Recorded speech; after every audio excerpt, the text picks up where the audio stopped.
So, I woke up this morning to a slew of screenshots from Reddit from people. And this Reddit page is about residency, medical students, and doctors. They're all doctors. And these screenshots were doctors talking about how they believed that Ehlers-danlos syndrome and POTS are psychosomatic.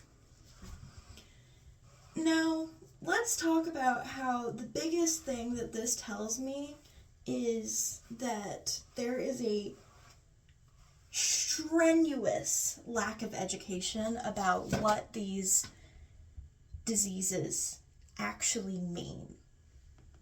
First of all, EDS is not one disease.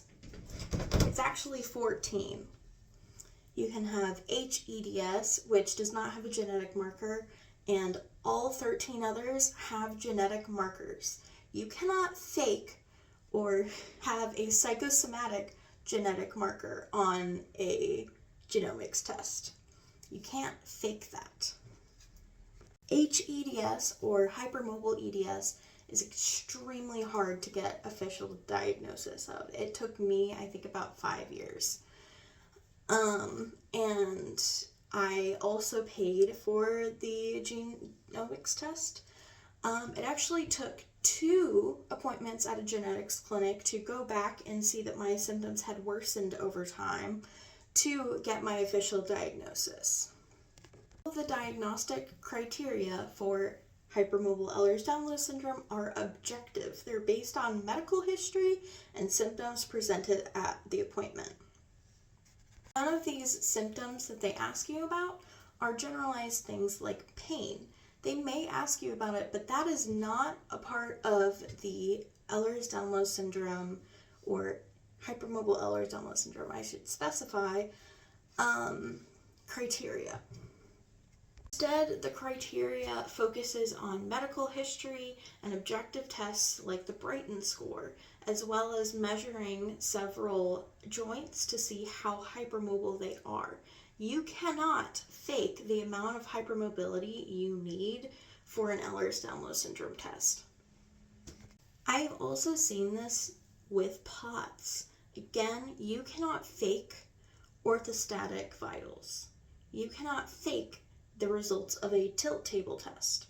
You are either going to have your heart rate raise upwards of 50 and 70 beats or not. Let's talk about, but you have the official diagnosis for those 2 things. Yes, I do. And it took 4 years to get my POTS diagnosis, and it took at least 5 to get my Ehlers-danlos syndrome diagnosis. But I have had symptoms of Ehlers-danlos syndrome pretty much my whole life. I've had things like joint pain, air hunger, skin fragility my entire life, and I was not diagnosed or even was recommended to look into a diagnosis for Ehlers-danlos syndrome. The other thing is that getting a diagnosis for Ehlers-danlos syndrome is a bit like a circus.